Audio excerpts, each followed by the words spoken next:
Você está ouvindo Database Cast, o podcast brasileiro que fala sobre banco de dados.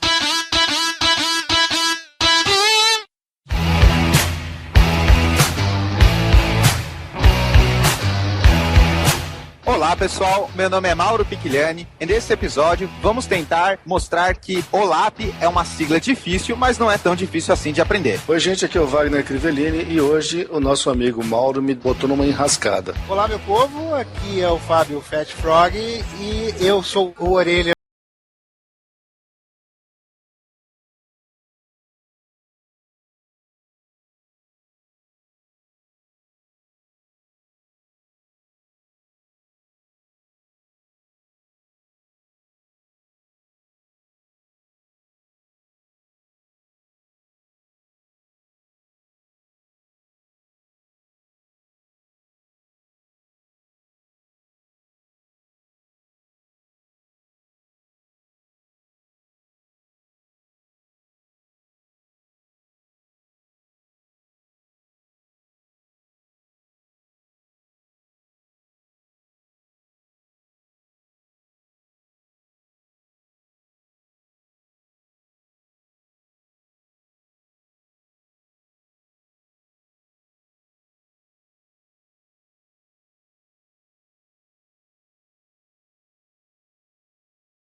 É isso aí, Wagner. Pronto para mais uma leitura de e-mails, comentários e tweets aqui no Database Cast? Vamos nessa, Mauro. Então vamos lá. Lembrando que essa leitura de e-mails é em relação ao episódio 32, onde a gente falou de backup e restore com Johnny Ken. O que você achou do episódio, Wagner? Foi meio diferente pegar uma experiência do pessoal que está nessa área de web, startup e tem algumas dificuldades com banco de dados. Cara, isso inclusive foi assunto muito comentado aqui na página, o pessoal falando da experiência do Johnny Ken com o backup em si. Porque a gente fica ouvindo um monte de coisa, o que é recomendável, o que é isso, o que é aquilo, e ele falou umas improvisações que resolveram a situação dele, que foram muito bacanas, cara. Às vezes a gente é obrigado a ter um pouco de jogo de cintura e fazer a coisa acontecer da maneira que é possível. E foi muito legal ouvir esse tipo de coisa da experiência dele. Isso mesmo. Lembrando que tem muita gente que pode estar na mesma situação, quer montar uma startup, um serviço de internet, e às vezes a última coisa com que se preocupa é o banco de dados. Bom, Mauro, de novidades que eu tenho para dizer é que no dia 26 de abril eu vou estar no Centro Universitário Módulo, lá de Caraguatatuba, dando uma palestra. E em seguida, em 29 de maio, estarei no IPEP de Campinas também dando palestra. Legal, Wagner? Vai ser sobre o que essas suas duas palestras? Em geral, eu apresento uma palestra sobre carreiras em bancos de dados. Mostrar informação básica do que é um banco de dados, qual a importância de um banco de dados, porque pouca gente entende a importância do que a gente faz. Acha que a gente está catalogando uns arquivinhos que dá para caber num arquivo de metal? Dá, meu amigo. A gente não faz ideia o que tem dentro dos bancos de dados que a gente usa. E essa é uma das coisas que eu mostro no slide. Wagner, duas perguntas que muito estudante que está nos ouvindo agora deve fazer. Primeira, vai rolar sorteio de brindes? E segundo, vai dar para dormir na sua palestra? Olha, eu gostaria que não dormissem. Afinal de contas, eu vou viajar até esses lugares para os caras dormir, eu vou ficar muito pé da vida, né? Brinde dessa vez vai ser coisa simples, mas sempre tem uma coisinha ou outra, uma caneta, alguma coisa assim. Então fica aí a recomendação da palestra do Wagner para quem quiser participar. Mas vamos lá. Começando aqui pelos e-mails, eu separei a mensagem do Sérgio Duarte. Bom dia, pessoal. Esse Johnny Ken é muito doidão. Nunca ouvi tanto a palavra gambiarra e chutômetro em toda a minha vida. Você acabou de comprovar que aconteceu muito disso no episódio. Só rindo mesmo, cara, porque realmente ele falou um monte de gambiarra. Mas se você ver a argumentação dele, faz sentido o que ele estava fazendo, pro momento em que ele estava. O Sérgio continua aqui. Achei muito interessante o foco desse último podcast no MySQL. E uma coisa que realmente geralmente queima o filme do produto é você ter que copiar os arquivos físicos, dump, ou gerar scripts DDL, Data Definition Language, os famosos Create, Alter e Drop, com uma SQL Dump para fazer backup. E ele destaca que em outros bancos de dados, como o SQL Server, o Oracle, DB2, você faz um backup binário, seja ele full, diferencial, delta, incremental, de acordo com as características de cada aplicação, que torna a coisa muito mais profissional. Um abraço, Sérgio. Opa, Sérgio, eu acho que é isso mesmo. E vou te falar que o MySQL tem algumas opções para você fazer um backup binário como esse, que te dá mais possibilidades. Inclusive a gente falou isso no episódio sobre compactação, backup delta, password e esse tipo de coisa. Então, obrigado pela sua mensagem, Sérgio. É interessante isso. Hoje em dia, com tantos recursos que a gente tem aí para fazer backup, todo mundo sabe que backup é fundamental. E fazer um backup binário comprimido, por exemplo, aparentemente é a melhor dos mundos, mas nem sempre a gente tem essa alternativa. Eu até estava conversando há pouco tempo com amigos que trabalham com sistema de alta disponibilidade, que trabalha 24/7, e eu perguntei, e aí, meus amigos, como é que faz pra fazer um backup de um negócio desse? Porque pensa bem, é difícil, cara. E aí, o que eles falaram? É técnica pra caramba que tem que ter ali por trás quando não tem especificamente um software adequado para fazer esse tipo de atividade. Porque como o sistema não pode parar, e você, na maioria dos softwares que eu conheço, pelo menos é assim, você precisa de um backup full e um backup online, digamos, quando é que você tira esse backup full se não pode parar? Entendeu? O negócio fica complicado.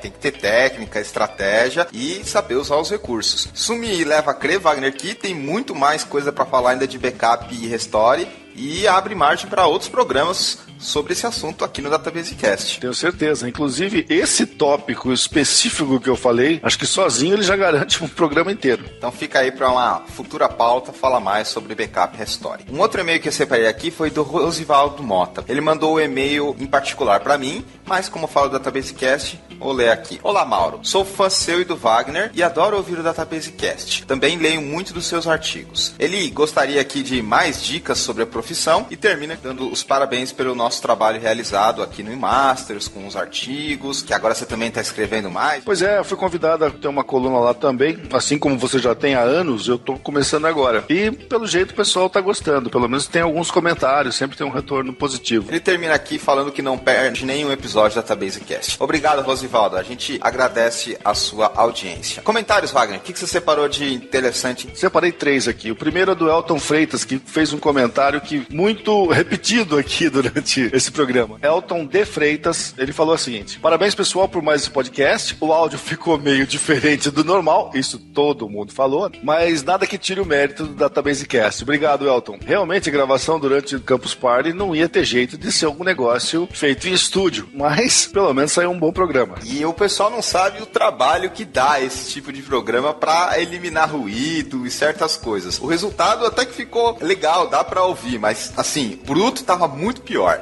Eu separei aqui um comentário que eu queria ler do Marcos Yoshihiro Nakamine. Da mesma maneira que o Johnny, vim de outra área. Sou formado em design de produto na UEM. Pelo que eu vi aqui, é a Universidade Estadual de Maringá. Mas atualmente trabalho com desenvolvimento front e back-end. Backup é uma coisa séria mesmo. Ou aprendemos de forma técnica ou com tapa na cara chorando sangue. Mas o importante é aprender. Parabéns pelo podcast. Abraço. Eu destaco aqui alguns pontos. Primeiro que o pessoal de design de produto está ouvindo o nosso programa. Isso é interessante, e também que ele é desenvolvedor front e back-end. Hoje em dia está cada vez mais se tornando popular o desenvolvimento front-end, que é aquele desenvolvimento preocupado com interface, usabilidade, desempenho também, do desenvolvimento back-end, também chamado server-side, que é o processamento que trabalha mais com dados. Dentro das empresas mesmo está tendo uma distinção forte desse lado. O cara que faz só é o front e o outro que só faz o back-end. Senão é muita tecnologia para o nego dominar sozinho. O que mais você separou de comentários na página do nosso programa, Wagner? Bom, eu separei também o comentário do André Sander. Muito bom podcast. Afinal, o backup é muito importante e no frigir dos ovos sempre é o que vai manter seu emprego e salvar sua pele. Tenho uma experiência amarga com isso. Perdemos 3 dias de informação.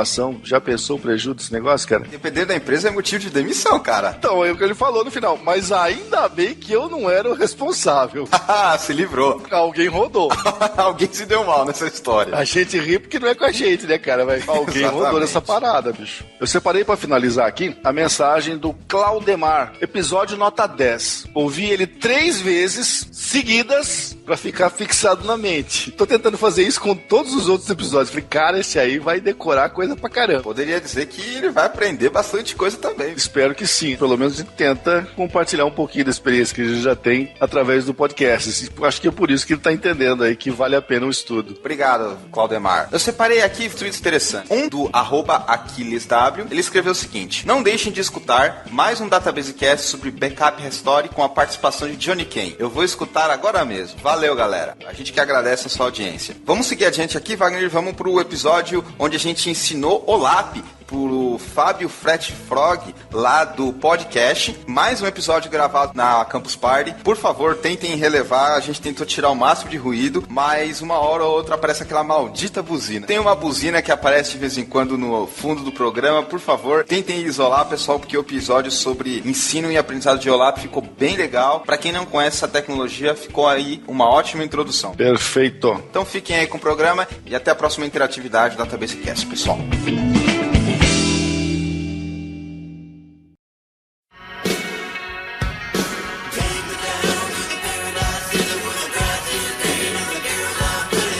Para a gente começar a ensinar o OLAP, é importante que a gente divida o que é essa tecnologia em partes. A primeira parte que nós vamos estudar é para que serve o OLAP. Porque aprender uma coisa que não serve para nada não faz sentido. Então vamos falar da necessidade, para que serve, onde a gente usa e qual é a finalidade dessa tecnologia. Acho que é um bom ponto para a gente começar. Mas com certeza, eu já tava com a mão levantada aqui. O que é o LAP, tio? O que é o LAP? Eu pensei que você ia falar o que eu tô fazendo aqui. Não, quando é que é a hora do recreio? Eu já trouxe a merenda. O pessoal não tá vendo, mas tá cheio de biscoito aqui em volta. Professor Wagner, bom dia. Você tá com o seu guarda-pó. Rapaz, que roubada. Ensinar OLAP por telefone. Vai ser bom isso aqui. Por podcast, imagem... Wagner. Mas é praticamente por telefone. Botar o áudio só e ensinar o coitado do Fat Frog vai ser uma complicação. O lado bom da coisa é que, pelo menos na minha opinião, OLAP é o assunto de banco de dados mais fácil de ensinar para o usuário final. Até porque a visualização do que tem dentro do banco de dados é muito tranquilo. É bom deixar claro, Fat Frog, que se você tiver dúvida a qualquer momento, pode levantar a mão, perguntar, que a gente explica com calma e paciência. Tá, o que é o LAP? O que significa o LAP, então? Já tô com a mão levantada, não tem esse negócio não. É esse que tem que ser o espírito do estudante. Não sei, levanta a mão e vou perguntar. Eu sou aquele aluno chato, entendeu? Vocês vão ver isso. Para explicar o que significa a sigla OLAP, vamos começar por ela, pela sigla. OLAP significa Online Analytical Processing. Vamos com calma. Online significa que é em tempo real, ou seja, você vai estar fazendo a visualização na hora. Mas não é um online de internet. Analytical significa que você vai fazer uma análise analítica do que você está vendo. Você vai, por exemplo, ver um número e vai falar, olha, esse número significa um resultado bom ou um resultado ruim para a minha empresa, por exemplo. E Processing significa que você vai fazer esse tipo de análise com um dado já processado. Ou seja, não é um dado que o usuário digitou, por exemplo, num site da internet que você vai ver. Não, é um dado que já teve um processamento, já teve alguma coisa que foi feito nele. Tudo bem até aqui? Ok, tranquilo. Deixa eu ver se eu entendi. Pelo que você falou, eu vou ter um volume de dados que eles vão ser analisados pela pessoa da empresa. Que se eu quiser fazer alguma coisa tipo um business intelligence, eu vou depender dessa massa de dados para poder ver, é isso? O OLAP faz isso para mim? Você falou o espírito da coisa sem saber que estava acertando, cara. Ah, rapaz, eu sou um bom aluno, né? Começando bem, pelo menos. Mandou muito bem. Até historicamente, o OLAP começou a ser falado e usado antes da gente começar a falar em Business Intelligence. Os cubos, os bancos de dados OLAP que a gente prepara, a ideia é passar isso para um usuário leigo para que ele mesmo possa criar as análises que ele quer verificar, quer visualizar os dados da forma como ele quiser, os relatórios que ele precisa fazer, e ele tem autonomia para fazer isso se ele quiser botar a mão na massa. Deixa eu ver se eu consigo, com um exemplo, simplificar um pouco mais. O foco aqui é visualização de dados. A ideia é que você visualize os dados de uma maneira que faça sentido para você. Por exemplo, vamos supor que você tem um site e você quer ver quantos usuários tem por mês, por semana. Você quer saber quanto tempo eles passam no seu site. Essas são informações importantes para você. Concordo. Até porque você pode usar isso para mostrar para anunciante, você pode usar isso para saber se você está indo bem, se você está indo mal, se a sua audiência está contente ou não com o seu trabalho, com o seu site. E pense nisso num modelo mais amplo. Por exemplo, um banco quer saber quantos depósitos foram feitos por uma determinada conta, quantas retiradas, quais são as aplicações, ou ainda uma empresa que fabrica remédios, por exemplo. A empresa quer saber qual remédio que está vendendo mais, qual que está tendo recal, por exemplo, se teve algum problema, qual remédio tem desconto e assim por diante. Então, é nesse contexto que a gente vai trabalhar, na visualização de informações. Óbvio que depende bastante do dado que você está trabalhando, mas por enquanto, o foco aqui é ter uma maneira adequada de visualizar essa informação. Porque se você olhar para um conjunto de números somente, você não sabe o que é. Você precisa ter um contexto e precisa ter maneiras de visualizar e manipular essa visualização de dados. Tranquilo, vamos lá. Quando eu tenho um banco de dados comum, um banco de dados que vem do sistema operacional da empresa, que vem lá dos caixas e tal, eu tenho, na verdade, um monte de dados. E, pelo que você está me dizendo, o OLAP vai transformar esses dados em informações para mim. É isso? Esse é o conceito? Eita, aluno bom. Essa é a ideia. Só que esse passo de transformar dados em informação, ele não é automático. Ele depende do ser humano. O que o OLAP, de um ponto de vista mais amplo, vai fazer é te ajudar nesse processo. Ele vai colocar dado de uma maneira que você consegue visualizar, manipular, interagir com ele para que você transforme esse dado em informação. E além disso, transformar em conhecimento, que você pode usar para, por exemplo, tomar uma ação. Do tipo, esse produto não vendeu mês passado e o que eu vou fazer? Esse é um conhecimento. Eu vou transformar em uma ação. Vou dar um desconto para que nesse mês ele venda. Perfeitamente. Sim, tranquilo, entendi. Muito bom isso. Fat Frog, deixa eu te fazer uma pergunta. Você já mexeu alguma vez na sua vida com linguagem SQL? Não tenha vergonha de admitir. Eu sou formado em desenvolvimento de software. Eu trabalho com TI desde antes de existir PC, entendeu? Desde 1983, ganhei meu primeiro dinheiro com o Apple IIe. Então, é isso. Essa é mais ou menos minha praia. Hoje eu tenho uma empresa de consultoria, então eu conheço um pouquinho da coisa, entendeu? Mas hoje eu já não boto mais a mão, já tem alguns anos. Mas você faz ideia quanto é complicado escrever em SQL esse relatório que o Mauro falou de comparar dados de 2 meses diferentes, detalhando ele por, sei lá, por cidade ou por loja ou coisa do gênero, né? Você faz ideia que é muito complicado, não faz? Sim, como eu te falei, já tem alguns anos e eu fiz um curso que mostrava justamente como você montar um banco de dados extraindo. Esse processo que você acabou de perguntar, eu fiz um curso na PUC mostrando como é que você extrai esses dados de um banco de dados relacional comum, entendeu? Transformando ele no OLAP. Na cagada, você me chamaram de um negócio que não é que eu entenda. Eu já ouvi falar, é diferente. E a ideia do OLAP é exatamente passar para as mãos de um usuário o poder de criar um relatório que ele queira, tipo um relatório de semáforo, né? Você bota o que está verde, o que está vermelho, o que está amarelo e tudo mais, e botar na mão do usuário recursos para que ele crie isso sem precisar se preocupar com detalhes de linguagem SQL, por exemplo, como que faz para tirar aquilo do banco de dados. A gente dá uma pré-processada na informação, organiza ela de um jeito mais fácil de lidar e bota isso na mão do usuário. A gente pode deixar relatórios já prontos, que o usuário tem alguma interação de alterar números que são os filtros para ele e tudo mais, mas a gente também tem ferramenta para o usuário mesmo dizer que tipo de relatório ele quer. Se ele quiser botar a mão nisso, ele consegue. Um exemplo interessante que ajuda um pouco a explicar esse tipo de coisa é aquela situação do relatório em papel, que acontecia muito antigamente. Você tinha um funcionário que pedia um relatório de vendas do produto X do mês anterior. Aí o profissional de TI ia lá, montava o relatório e imprimia. Só que ele entregava para a pessoa que pediu, por exemplo, um gerente de vendas, o gerente de vendas analisava, só que aí ele falava, mas agora eu quero mudar. Eu não quero ordenar pela quantidade vendida, eu quero ordenar pela data de venda. Aí o profissional de TI tinha que montar um outro relatório, imprimia, entregava e colocava lá para o gerente de vendas. Agora ele falava, mas agora eu quero colocar um campo a mais, quero colocar um cliente a mais. Aí tinha que voltar para o profissional que tinha que montar o relatório e imprimir. Com o OLAP você tira isso. Por quê? Porque você dá para o gerente de vendas, no nosso exemplo, a possibilidade de ele colocar e retirar campos, a possibilidade de ele colocar e tirar ordem de campos, a possibilidade dele expandir no sentido, eu hoje eu estou vendo por cidade, aí daqui a pouco eu quero ver por bairro, daqui a pouco eu quero ver por rua. Então você dá essa possibilidade de interação num relatório. E quem faz isso são as tecnologias OLAP. Ficou um pouco mais simples de entender com esse exemplo, Fat Frog? Ah, cara, agora entendi. E uma das coisas interessantes do OLAP é justamente que ele trabalha de uma forma um pouco diferente dos dados OLTP, que é uma outra sigla. O que é o LTP? O LTP é o dado que você está vendo ali. Por por exemplo, vamos supor que você tem um site na internet que vende camisetas. Algo meio comum aí na podosfera.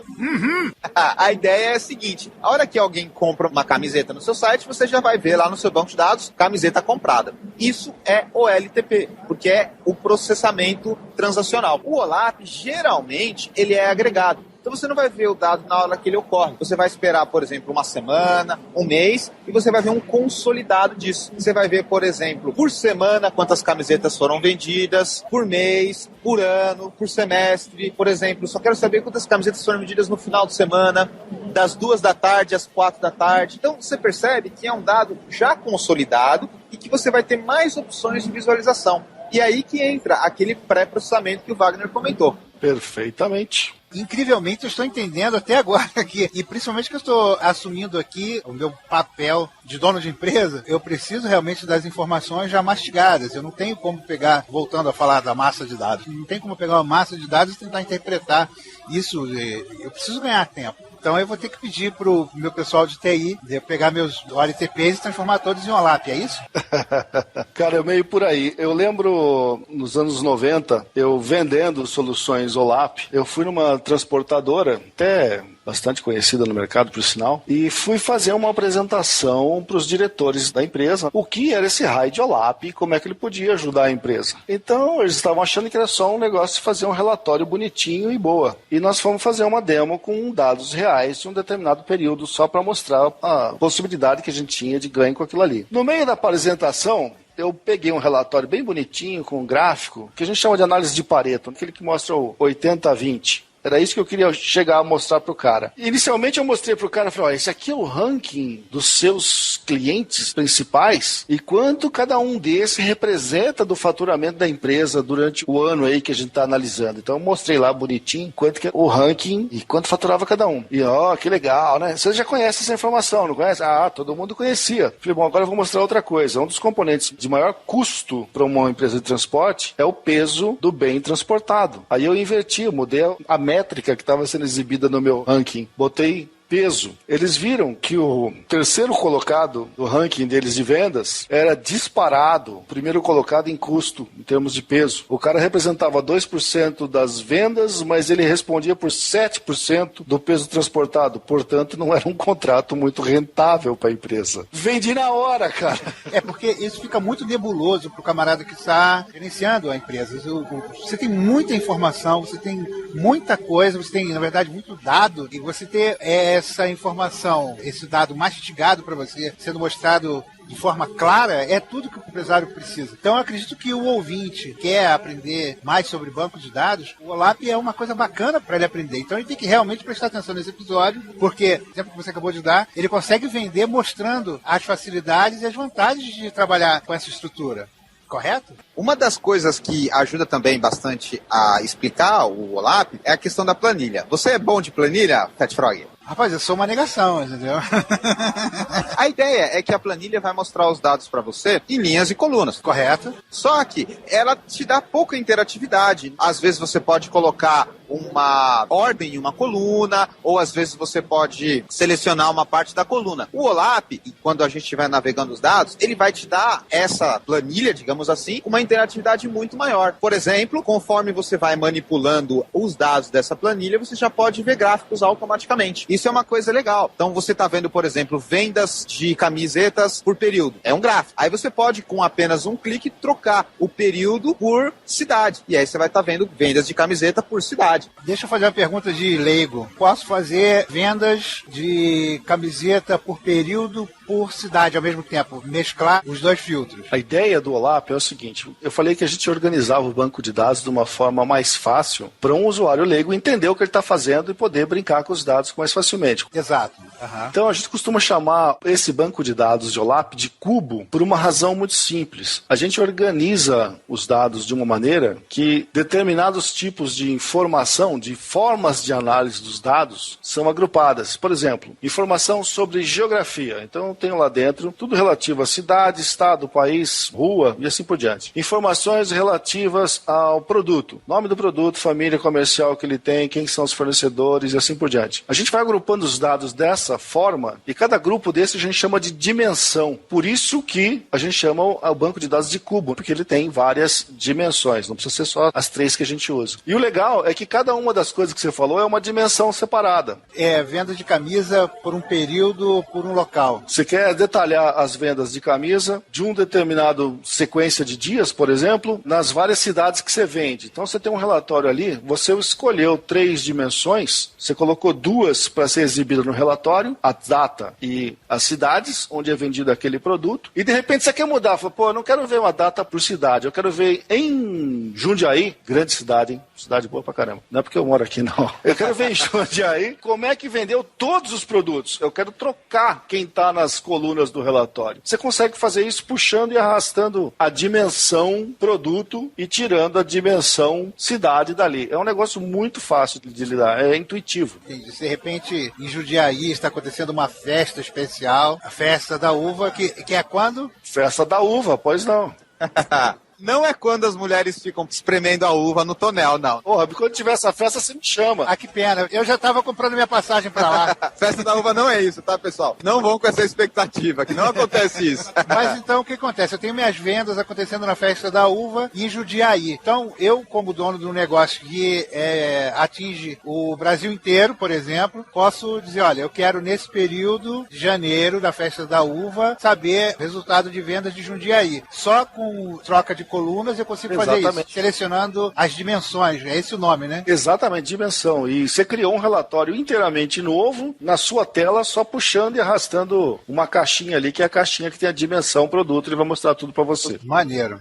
Deixa eu só explicar que nesse exemplo você trabalhou com algumas dimensões. Uma foi o produto, você pode ver todos ou só um determinado produto. Então, dimensão é um produto é uma dimensão. Outra dimensão foi a data, que você quer o período da festa da uva. E uma terceira dimensão é o local, no caso a cidade ou o estado. Você não é limitado apenas a 3 dimensões, apesar do nome que a gente usar é cubo. Você pode colocar uma 4ª dimensão. Por exemplo, eu quero saber o sexo do cliente. Então eu quero saber todos os produtos que eu vendi naquele período, que eu vendi para aquele estado, só para os homens. Masculino ou feminino, no caso gênero, é uma outra dimensão. Então aí você tem 4 dimensões. Olha que coisa específica. Eu poderia, por exemplo, pegando o seu exemplo, saber um tipo de produto vendido numa determinada data, uma segunda dimensão, num determinado local, uma terceira dimensão, para homens ou para mulheres acima de 25 anos, por exemplo. A idade do cliente é mais uma dimensão. 5 dimensões. E uma coisa legal é que, assim, você tem a liberdade de colocar todas essas dimensões no mesmo relatório, ou você pode colocar uma ou outra. Você pode combiná-las da maneira que você achar melhor para obter os dados. Esses são os filtros que a gente chama de dimensão. E também é legal comentar que as dimensões, elas têm o que a gente chama de hierarquia. Por exemplo, todos os produtos da uva, no caso da festa da uva, todos os produtos da uva rosada. Então você percebe que uva rosada está debaixo de todos? Certo, entendi. Você pode pensar também, uva Niagara está debaixo de todos. Uva Viagra, não. Essa uva é legal. Então, existe uma hierarquia na dimensão, tipo do produto, por exemplo. Assim como existe uma hierarquia de país, estado, cidade, bairro. Então você pode navegar nessas dimensões para filtrar da maneira que você quiser. Entendeu? Poderoso isso. Isso é tipo de coisa que agrada a uma casta da humanidade chamada Usomi. Não conheço. Ah, o Usomi é o topo de toda a cadeia hierárquica que a gente tem em toda a empresa, entendeu? Que são os caras mais chatos, que têm menos tempo e que querem saber informações mais preciosas para ele. O pessoal que trabalha com banco de dados, que é grande parte dos ouvintes de vocês, com certeza já teve noites de sono perdida para atender a demanda dos homens. E tudo bem até aqui no conceito de dimensão? Entendi. A gente está acostumado com 3 dimensões, 4 se você considerar tempo, pra gente que gosta de ficção científica, mas o nome às vezes pode confundir. Sim, essa ideia de dimensões na área de banco de dados veio da física. Só que a física ela se preocupa com dimensões para descrever o mundo. E a gente não está descrevendo o mundo, a gente está descrevendo os dados. Por isso que a gente pode ter quantas dimensões forem necessárias. Nós estamos descrevendo um negócio, é mais legal. Sim, o negócio através dos dados. Você faz um projeto disso, você pode ter quantas dimensões você quiser. Então você pode pegar, no caso da camiseta, o produto, camiseta do Star Wars, camiseta do Senhor dos Anéis. Você pode ter o estado, cidade que a pessoa comprou, o horário, o dia, o mês que ela comprou, se é homem, se é mulher, a faixa etária. Você pode chegar no nível que você quiser. Até, por exemplo, se ela comprou pelo link A ou pelo link B do seu site. Então você entende que você pode colocar quantas dimensões você quiser?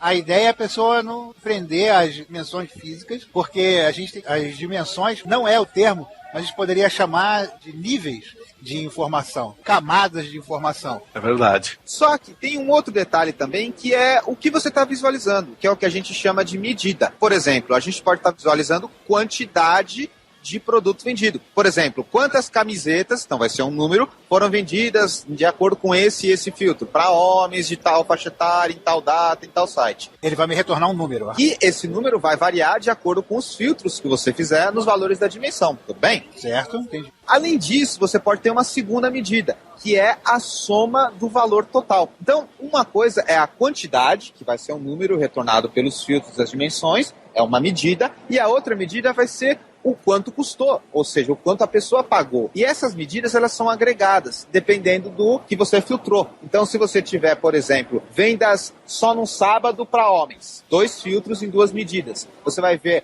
a quantidade somada e você vai ver a quantidade de dinheiro que rendeu a essas vendas. Então, é importante ter essa diferença entre dimensão, os valores que você filtra, e a medida, que é numérica e vai ser agregada, dependendo do que você está visualizando. Ok, então dimensões são as faces ou as camadas do que eu posso querer, e isso vai me retornar um valor. Exato. Um número, um dado. E a gente chama isso de Medida. Se você quiser entender dessa maneira, num cubo, a gente sempre tem uma dimensão extra, que é a dimensão de métricas. O que você vai ter lá? São as medidas que você quer analisar. O valor vendido, o custo de operação, comissão paga, imposto, quantidade vendida, peso e assim por diante. O que for interessante para você analisar. Esses são os conceitos básicos do OLAP. Você entender que você vai ter um dado que vai ser pré-processado, aí depois você vai poder fazer esses filtros através dos valores das dimensões e você vai estar visualizando números. Esses números são as medidas e a gente usou o exemplo aí de quantidade de vendas, valor total, mas poderia ser qualquer coisa. Óbvio que isso você precisa planejar muito bem. E, para finalizar,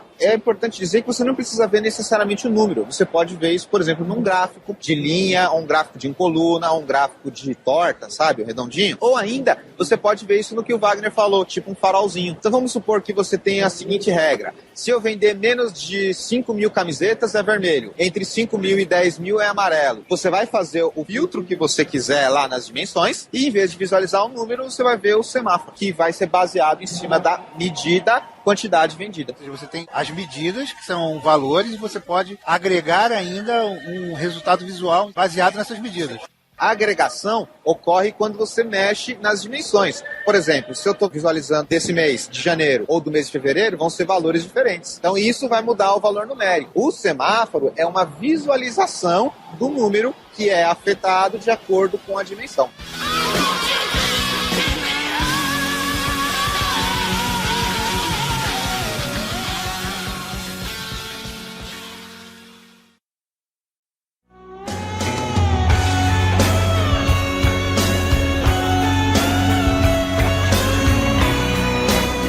Agora que a gente já aprendeu um pouco sobre o princípio básico de cubos OLAP, vamos entender como é que a gente monta um. E aí, Fat Frog, tá pronto para montar um cubo OLAP? Agora que eu já sei tudo de OLAP, vamos lá. Bom, vamos lá. A questão é o seguinte, a gente está falando das facilidades que um cubo passa para a mão do usuário, dele poder trabalhar sozinho, mas evidentemente nem tudo é mágica. A gente, como falou no começo, a gente processou esses dados para que você tivesse essa interatividade toda com os dados. Isso quer dizer o seguinte, a gente organizou esses dados conforme um modelo definido, processamos isso e jogamos para uma área em que você pudesse trabalhar. Então a primeira coisa que você tem que pensar quando você for criar um OLAP é qual é o meu modelo de negócios, como que eu preciso analisar os dados. Porque uma vez feito isso, para você mudar, não é tão simples. Leva um tempo e tudo mais. Então você tem que pensar muito bem como você quer analisar seus dados. Não é questão de dizer,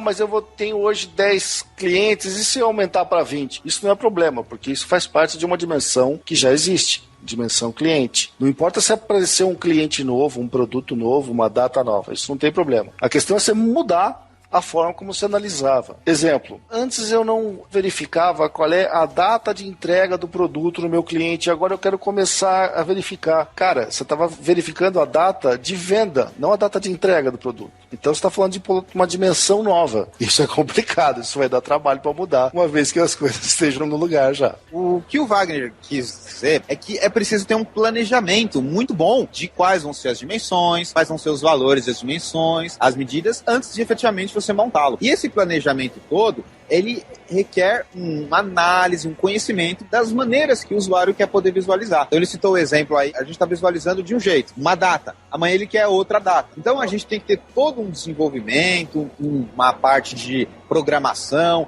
uma parte de modelagem para trazer as maneiras que você está visualizando. Pelo que vocês estão falando, e essa é uma parte que demanda um estudo muito grande, e olhando pelo lado do negócio de fazer esse banco de dados, você tem que se resguardar para essas mudanças.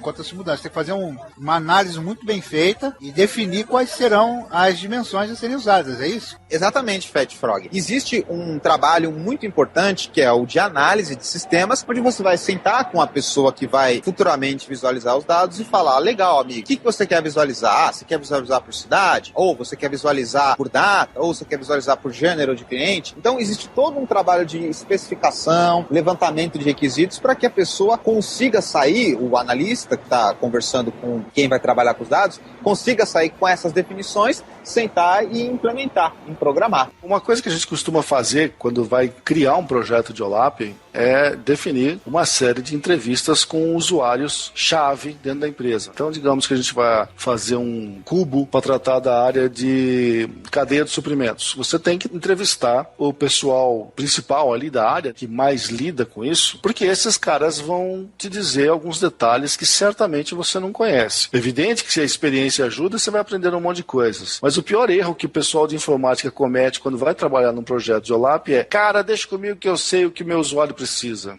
Até onde eu entendo, isso é um erro comum, né, cara? E é a razão do fracasso de muitas empresas que eu vejo por aí. Sim, essa parte de análise, existe uma certa dificuldade, em alguns casos, de você conseguir tirar da pessoa, fazer análise com entrevistas e tal, para conseguir montar o seu modelo. Perfeito, entendi. Já que a gente está falando sobre modelo, e são modelos multidimensionais, como a gente falou que tem várias dimensões, eu vou mostrar uma figurinha aqui que vai estar disponível para os ouvintes, que é exatamente como funciona esse modelo. Então, Wagner, estou mostrando aqui para o Fat Frog um exemplo de um modelo multidimensional. Então você está vendo aqui, Fat Frog, que você tem um retângulo no meio, uma tabelinha. Nos cantos, você tem outros retângulos, que são as outras tabelinhas, tudo bem? Sim, bacana. Isso parece uma estrela, isso aí. Cara, não, esse cara já veio, tá com cola, velho. Esse cara tá com cola, para com isso. Pega o gancho aí, Wagner, e explica pra ele porque parece uma estrela. Esse cara tá com cola, não é possível. Esse modelo, o Fat Frog, ele é exatamente chamado de esquema estrela. Exatamente pela semelhança dele. Olha só que surpresa. Esses alunos com cola são fogo, rapaz, pelo amor de Deus. Tudo bem, não tá na hora da prova ainda, pode ter colinha, na hora da prova que não pode ter cola. Esse modelo aí foi primeiro, digamos, apresentado por um dos gurus aí da área de BI, que é o Ralph Kimball. Aliás, eu sou fã desse cara já há muitos anos. Você sempre tem essa estrutura aí, uma tabela no meio, que a gente chama de tabela fato, que é a tabela que vai conter de verdade as medidas que a gente vai analisar. E em volta da tabela fato, você tem as dimensões, que são as maneiras como se analisa os dados que estão ali dentro. Esse esquema, dá para entender esse conceito. Vamos supor que a gente tem um exemplo do que a gente estava falando. Você tem uma venda de camisetas pela internet. Então, você vai ter as dimensões, que são os filtros. Cada uma das dimensões vai ter uma correspondência com essas tabelinhas que estão nos cantos, que dão um formatinho da estrela. Então, por exemplo, você tem uma dimensão de tempo, que vai ter o quê? O ano, o mês, o dia, a hora, ou seja, a data completa daquela dimensão de tempo, que foi quando ocorreu a venda da camiseta. Um outro exemplo seria a dimensão do cliente, que possui o nome, o endereço, o gênero, idade e qualquer outra informação demográfica que você quer vai ter. Sim, entendi. Bom, você pode ter quantas dimensões você quiser, como a gente já falou. Então a ideia é que você vai ter essas dimensões espalhadas pelos cantos do modelo e geralmente no centro você vai ter uma tabela fato. Certo, e o que contém essa tabela fato? Aí nós entramos na estrutura de um banco de dados normal, tá? Por isso que você tem tudo isso aí. A ideia da tabela fato é o seguinte, você tem nela as medidas que a gente vai usar, o peso, o valor da compra, o ICM pago, a comissão paga e assim por diante, e você tem que ter campos que façam a conexão dessa tabela fato com as dimensões. Então eu tenho que ter dentro da minha tabela fato uma informação sobre qual produto se refere àquela transação que eu estou vendo. É o produto camiseta da Festa da Uva de Jundiaí. Beleza. Então consigo linkar essa informação com a dimensão de produto. Depois eu vou... Que data aconteceu? A data X. Agora eu consigo linkar com a dimensão de datas. Que cliente comprou? Foi o cliente Mauro Carlos. O seu Mauro Carlos comprou. Isso aqui consigo fazer o link com a tabela de cliente. Então, você tem os detalhes ali daquela transação mais os valores exatamente que a gente quer. E através desses detalhes é que a gente consegue fazer o link da tabela central com as tabelas que estão em volta dela. Então, quer dizer, a tabela fato é o resultado das dimensões que eu programei para ter, é isso? Não bem o resultado. O que acontece é que a tabela fato ela vai ter o valor registrado. Por exemplo, uma venda foi R$10, então vai ter 10 aqui na tabela fato. Só que essa venda ela tem os seus relacionamentos com as dimensões. De qual cliente foi essa venda? Então vai ter uma relação com a tabela de cliente, que é a tabela de dimensão de cliente. Assim como outros dados, como por exemplo, essa venda foi vendida quando? Então vai ter uma relação com a tabela de tempo, para indicar qual foi a data, dia, mês, ano, o nível que você quiser. Então ela tem o fato, que foi o valor numérico, que vai dar origem às nossas medidas, e também uma relação com as tabelas de dimensão, para você futuramente poder fazer os filtros. Então quer dizer que a tabela fato ela é o depósito das informações que vão ser tratadas pelas dimensões. Perfeitamente. O tamanho dessa tabela fato sozinho representa 90% do tamanho total do banco de dados, porque ela é a tabela que mais cresce. Você vê, a tabela de produtos só vai crescer quando criar um produto novo. O cliente só vai crescer quando entrar os clientes novos, mas não vai criar tanta coisa assim. É a tabela fato que cresce exponencialmente, porque todas as suas transações vão estar registradas ali dentro. Ela seria, vou falar aqui ignorantemente, ela seria o seu banco de dados em que as dimensões vão cartar as informações lá dentro, é isso? A ideia é essa. É a tabela principal do seu banco de dados, com toda certeza. Um detalhe interessante, Fat Frog, é que a gente viu o exemplo da tabela fato centralizada, mas nem sempre é assim. Então eu estou te mostrando um outro exemplo, onde você tem uma tabela fato, pelo menos no meio, algumas tabelas de dimensões, como a gente tinha antes, porém, você tem outras tabelas ligadas a uma tabela de dimensão, que por sua vez liga para a tabela fato. Percebeu como é um pouquinho diferente? Aí você quer matar o cara, hein? Então, nesse caso, você continua tendo a tabela fato e continua tendo as tabelas de dimensões, como você tinha antes, parecendo uma estrela. Só que você tem a característica adicional, que é uma tabela ligada com uma outra tabela de dimensão, e aí sim, essa tabela de dimensão ligada com a tabela fato. Professor, como é que é o nome dessa tabela, hein? Essa estratégia aí é de um outro guru da área, chamado Bill Willman, e ele chama esse modelo de esquema floco de neve, porque se você olhar bem, ele parece aqueles floquinhos de neve tudo ramificado nas pontas. Legal. Beleza. Na verdade, eu não gosto muito de usar o esquema de floco de neve. Ele é mais organizado do ponto de vista de nós aqui, de especialista em banco de dados, mas ele tem um problema meio sério. Se você botar um negócio desse na mão de um usuário final, é mais complicado para ele trabalhar com esse monte de tabela adicional que surgiu. Do ponto de vista de banco de dados, é um negócio legal de fazer, mas considerando que as dimensões têm muito pouca informação comparado com a tabela fato, que eu acabei de falar antes. A tabela fato sozinha faz 90% do tamanho da base e todas as dimensões dá 10%. O problema de dificuldade técnica aí para o usuário ser obrigado a fazer mais uma junção de tabela, agora da dimensão principal com a tabela secundária da dimensão, isso só fica muito elaborado, fica muito complicado para um cara fazer. E eu particularmente não gosto muito desse modelo, porque eu vejo que os ganhos em termos de performance e tudo mais não não são tão grandes assim, a menos que você tenha trabalhado com um modelo de negócios muito complicado. Qual é a vantagem, então, de usar? Ela ganha performance? Eu vejo que sim, quando você tem um esquema que você vai juntar, por exemplo, mais de um esquema estrela e tentar combinar os dois, aí essas tabelas intermediárias acabam ajudando. Mas fora essa situação, se tiver um esquema estrela só, digamos, trabalhando com informações de vendas, eu não colocaria essas tabelas extras aí não. Se eu tiver agora o esquema de vendas e depois o esquema de cadeia de suprimentos para manter essa venda, talvez esse negócio comece a fazer sentido e comece a ajudar a combinar as duas estrelas, entendeu? Aí fica um negócio mais fácil. Deixa eu dar um exemplo, Fatpog, que talvez fique mais fácil para você e para quem está nos ouvindo também compreender. Imagine que você tem um modelo de dados onde você tem a nossa tabela fato centralizado com as informações e nesse exemplo, um armazém, e esse armazém, ele tem na tabela fato as unidades vendidas, preço, a quantidade. Uma dimensão pode ser, por exemplo, uma localização do armazém. Por exemplo, armazém na zona norte da cidade, armazém na zona sul. Então você vai ter o dado do armazém, a quantidade, preço na tabela fato,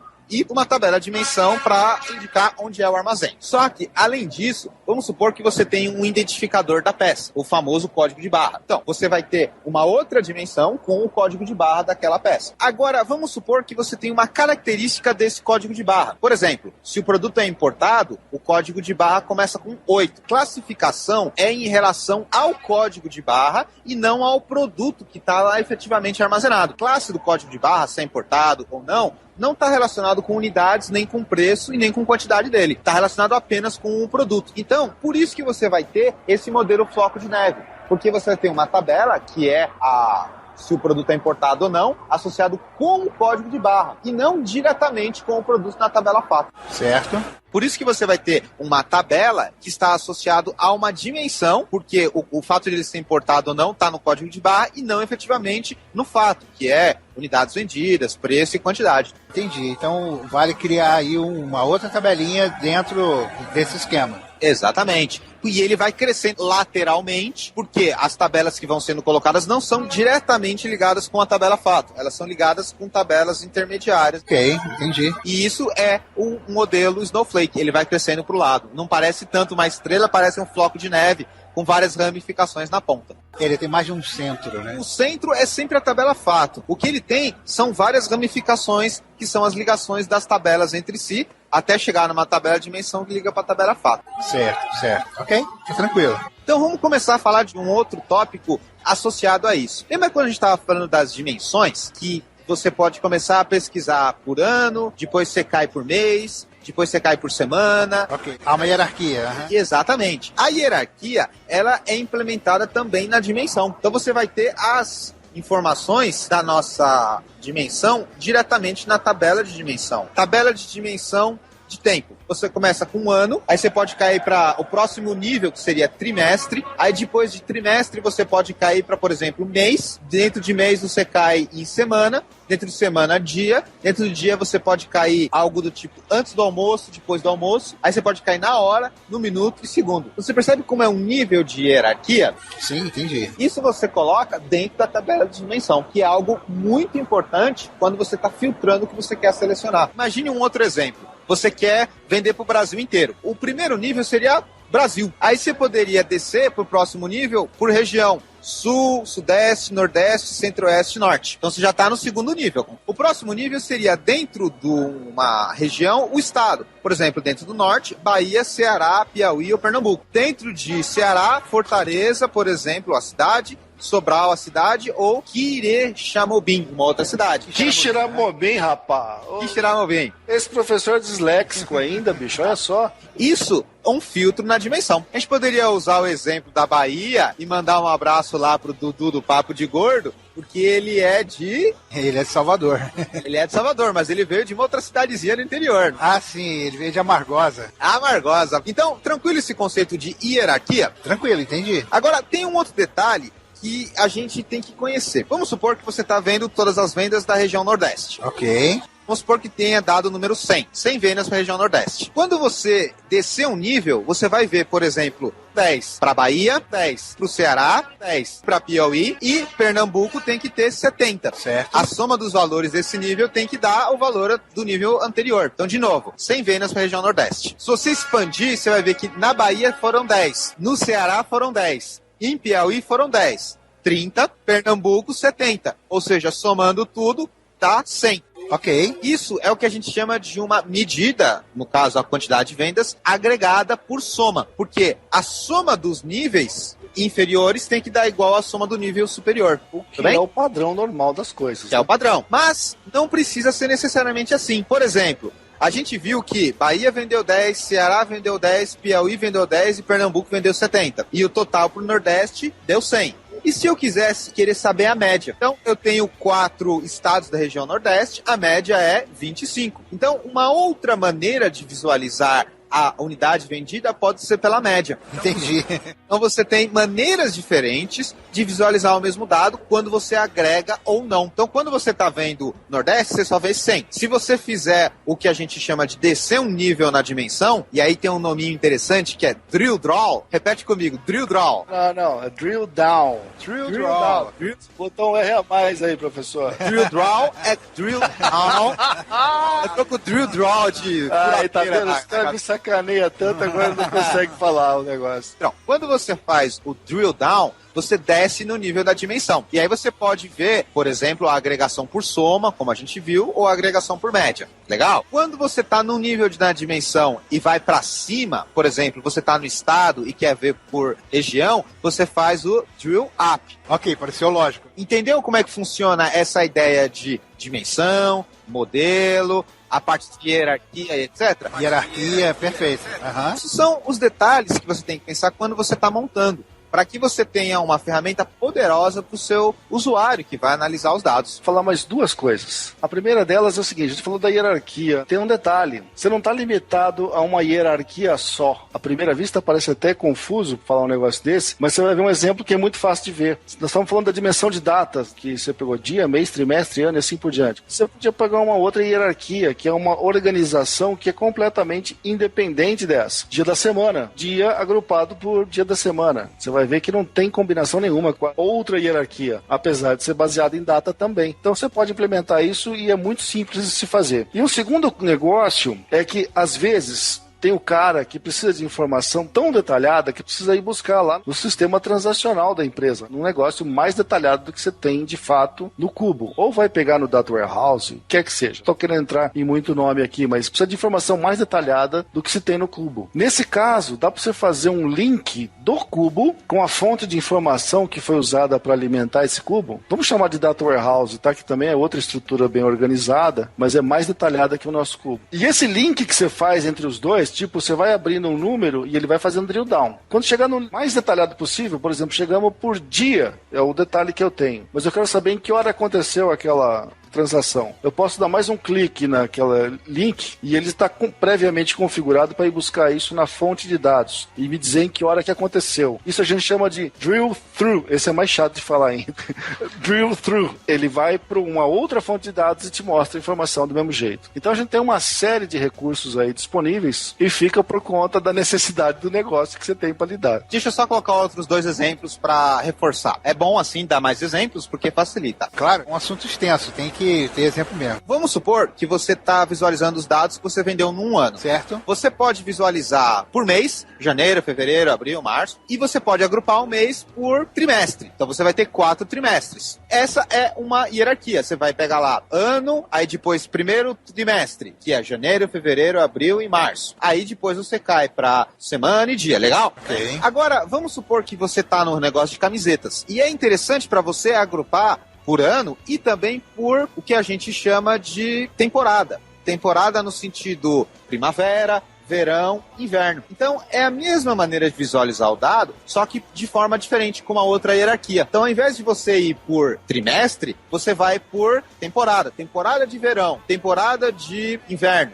porque faz sentido. No inverno você vai provavelmente vender camiseta de manga comprida, ao invés de camiseta de manga curta que você vende no verão. Então, é a mesma dimensão, só que com duas hierarquias. Uma que você separou por trimestres e a outra que você separou por temporada. Porque faz sentido. E aí, na hora que você está navegando, você pode escolher do jeito que você quiser. Maravilha. E o outro exemplo, que é o exemplo do drill-through, então vamos supor que você tem uma dimensão de cliente, que a gente já separou por idade, por sexo, etc. E aí você está navegando e você achou, olha, que legal, eu descobri que esse cliente aqui comprou 10 camisetas. Só que quando você chega nesse ponto, você já está no nível mais baixo, ou seja, que é o nome do cliente. Você já agregou para o nível mais baixo. Aliás, o nível mais baixo a gente chama de grão. Lembra de grão de areia, que é o nível mais baixo que não dá para dividir mais. Uhum. E aí, às vezes você quer algo mais baixo que o grão. Você não tem, por exemplo, eu quero ver a foto do cidadão, o perfil no Facebook. Então eu posso dar um clique no cliente e aí ele vai buscar essa informação que está fora até o Facebook. Isso é o que a gente chama de drill-through. Você vai num nível além do que você tem no seu modelo, nos seus dados, no caso, o perfil do Facebook. E aí no perfil do Facebook você pode ver, por exemplo, que o seu cliente está revendendo a sua camiseta. Ele comprou 10 e está revendendo para outro lugar.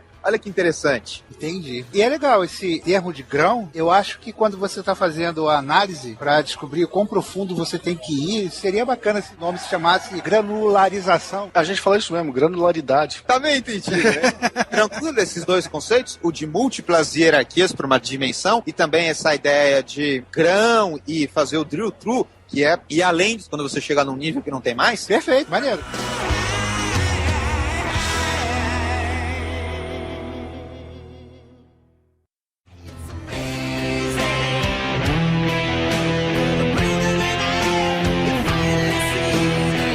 A gente vai começar a falar agora sobre as análises. Então a gente já explicou para que serve, como montar, óbvio que de uma maneira superficial, e agora a gente vai falar que tipo de análise. Só que a análise, ela está diretamente ligada com a interface que você vai utilizar. Então se você for pensar, por exemplo, em planilha, você vai ter linhas e colunas. Correto, ok. Geralmente, o que a gente faz? A gente coloca o nome da coluna como a dimensão. Então, por exemplo, você tem no nome da coluna o estado que você vendeu. E na linha, você coloca a medida. Por exemplo, a quantidade vendida. Certo. O interessante das ferramentas de OLAP é que você pode mudar isso. Você pode colocar, por exemplo, onde é a linha, você pode colocar o nome da dimensão. E onde está a coluna, você pode colocar as medidas. Então, no exemplo aqui, você está vendo, nas linhas você está vendo os produtos e nas colunas você está vendo as medidas. Por exemplo, unidades vendidas, custo e lucro. Entendi. E essas tabelas todas que você está me mostrando, os ouvintes podem ver no post. Vão ver no post. O legal é que você pode manipular isso. Não é estático, é dinâmico. Então você pode colocar e Realmente tirar as dimensões, você pode mudar a ordem das colunas, você pode fazer isso que eu falei, colocar o que está na coluna na linha, o que está na linha na coluna. E, além disso, você também pode fazer o drill down. O que era drill down mesmo, Fat Frog? O drill down é você descer o nível da hierarquia. Exatamente. Então, olha no pão, hein? Pelo menos a memória de curto prazo dele é boa. Não é não, não é não. Olha no exemplo aqui. Vamos supor que você tem uma dimensão de produtos e que você tem uma lojinha de conveniência. Então, na lojinha de conveniência, você tem todos os produtos. Certo. E aí você fez uma categoria. Bom, além de ter todos os produtos, eu separei eles por bebidas, além de bebidas, comidas e itens não consumíveis. Por exemplo, uma pilha, uma revista, esse tipo de coisa. Aham. Então, você tem um grupo de produtos. Note que você tem a definição da categoria aí. Então, a primeira definição da categoria é todos, que é o nível mais alto da hierarquia. Depois, o primeiro nível é bebidas, comidas e não consumíveis. Aí, dentro de comidas, você tem coisas como, por exemplo, carnes, frutos do mar, lanchinhos, biscoitinhos. Então você está percebendo como você está descendo o nível da hierarquia e agrupando os seus produtos? Sim, sim. E você pode abrir ou fechar o nível da hierarquia como você quiser. Tá vendo que você tem um maisinho aqui ou um menuzinho para você manipular do jeito que você quiser? Entendi. Então é assim que você navega na hierarquia das suas dimensões, de forma interativa, intuitiva. Bem, essas manipulações são o que efetivamente fazem a ferramenta dá poder para o usuário. O usuário não precisa ficar mais pedindo para alguém, faz um relatório assim, faz um relatório assado. Ele tem todas as possibilidades de fazer o drill through, de descer na hierarquia, de subir, de colocar, de tirar dimensões. E isso é legal porque, como a gente já disse, uma vez que o cubo esteja montado, que já tenha sido feita a dimensão, tabela e fato, isso está pronto para o usuário e o que a gente precisa fazer é só alimentar com dados, porque a definição dele está pronta. Isso forma dados da maneira tabular, linhas e colunas. E aí você pode gerar um gráfico disso, inclusive um gráfico dinâmico, que você clica nele e ele expande de acordo com o que você faz. Imagina que você pode colocar cores, por exemplo, vermelho para indicar que você não atingiu a meta de vendas, ou amarelo para indicar que você atingiu e verde para indicar que você passou muito da meta de vendas. Pelo que eu estou vendo, são todos os poderes que você tem numa planilha comum. Você está trabalhando com uma massa de dados dentro da planilha e ali você pode categorizar com os flags ou com cores, baseado na métrica que você tenha para ele funcionar. Assim como o gráfico, funciona da mesma forma. É muito parecido. A única diferença é que você não precisa se preocupar em trazer os dados para dentro da planilha. Você está linkado direto com o cubo e você clicando um botão ou dois ali, você traz tudo o que você precisa. E o grande poder disso, Fat Frog, está no seguinte: vamos supor que você vai entrar numa reunião da diretoria e o presidente da empresa vai estar lá. Analisando esses dados, você pode fazer certas visualizações e dar uma recomendação e auxiliar o processo de tomada de decisão do presidente. Por exemplo, você pode falar para o presidente: olha, eu estou vendo aqui pelo meu cubo de dados que em janeiro a camiseta do Star Wars para menina vendeu pouco. Isso você pode ver direto com o cubo de dados. Aí o presidente pergunta para você: legal, mas vendeu um pouco de que cor? Com o cubo de dados você consegue ir num nível mais abaixo. Em janeiro, a camiseta de Star Wars para meninas da cor vermelha vendeu pouco. Só que isso é dizer qual é o dado. E aí você pode justificar para o presidente e falar: olha, vendeu pouco, por quê? Porque vermelho é uma cor associada com sangue. E as meninas não gostam de vermelho, elas gostam de rosa. Então, olha o poder que você está tendo para ajudar o processo de decisão. O presidente fala assim: legal, vamos fazer então um lote de 500 mil camisas rosa, baseado na sua informação. Entendeu? O poder que você tem para auxiliar o processo de tomada de decisão quando você tem essa ferramenta. Inclusive, baseado nisso que você está falando, isso tem tudo a ver com tomadas de decisão e de inteligência do que você vai fazer. Nenhuma informação dessa, nenhum dado desse sozinho faz sentido. Você podendo manipulá-los, você podendo tê-los em diversas dimensões e acessá-los, fica no meio de uma reunião, o camarada mudar, ou especificar um pouco mais a pergunta, primeiro você xinga ele na sua mente, claro. E depois você troca o dado ali, você adiciona, o OLAP te dá a resposta que você precisa. Você tocou num ponto importante, cara, porque um dos fatores de sucesso de um projeto de OLAP, eu já tinha falado de definição do modelo, mas o outro é você ter analistas de negócios bons que saibam o que procurar aí dentro, porque ninguém vai dar resposta se você não fizer pergunta. Exatamente. Eu não sei se as pessoas sabem, eu sou consultor. As pessoas esperam o consultor numa empresa como se ele fosse um camarada com um saco de respostas nas costas. Tem muitos livros que falam justamente que o consultor não é o cara que tem as respostas. O consultor é o cara que sabe fazer as perguntas. Exatamente. E aí as respostas estão vindo justamente de um sistema desse. Então é uma ferramenta importantíssima, cara. Hoje em dia isso está bastante popular. Eu diria que há uns 15, 20 anos atrás, começou de fato essa onda do OLAP, mas hoje em dia isso está bastante disseminado. Não tem mais tamanho de empresa. Qualquer empresa hoje em dia pode ter um sistema desse. Eu acho que pode variar a quantidade de dados que a planilha, o banco de dados vai trabalhar. Porque, por exemplo, se tiver um volume gigantesco, ele vai ter uma estrutura diferente. Vai depender de um data warehouse ou alguma outra forma de trabalhar com megadados. Ou então, no exemplo que você deu, em que a atualização pode ser simultânea. Ou seja, ele está ligado ao banco de dados transacional e atualizar em tempo real. Perfeitamente. Hoje em dia, dá até para um escritório de contabilidade oferecer esse tipo de serviço adicional para um cliente dele, cara. Só como diferencial, por exemplo. Galera que está ouvindo, se não conhecem, conheçam. Eu ponho a mão na massa, pego a consultoria com o time aqui.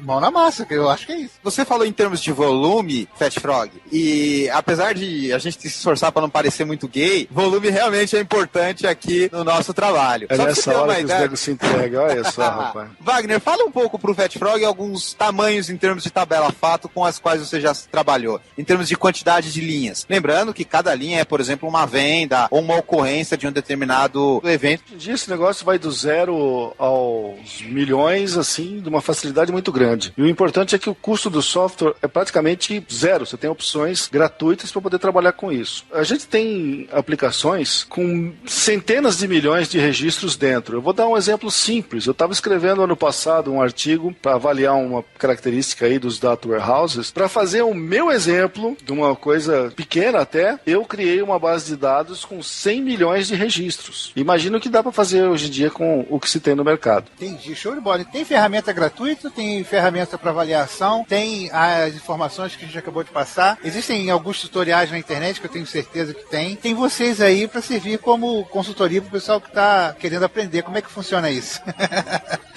Olha, nosso e-mail está disponível no site. Só para você ter uma ideia, Fat Frog, o Wagner trabalha há mais de 15 anos com o OLAP? Ah, sim, eu comecei a trabalhar com AIS, que é o anterior ao OLAP, em 93, 20 anos já. Eu já tenho pelo menos 13 anos de OLAP, inclusive nós somos escritores de uma revista, a Skelly Magazine, que sai na banca de jornal, somos pessoas que divulgam bastante esse tipo de coisa e consultores, então dependendo da situação, e legal que o OLAP pode ser colocado em qualquer tipo de dado. Existem algumas ferramentas que são adequadas para certas visualizações e outras que o OLAP é mais recomendado. Então não é uma coisa que só serve para isso, sabe? Tudo depende da modelagem, dos seus dados, de como você vai visualizar. Eu gosto de criticar bastante ferramentas como o Google Analytics. Você conhece, Fat Frog? Você usa? Ah, eu ganho dinheiro com isso também.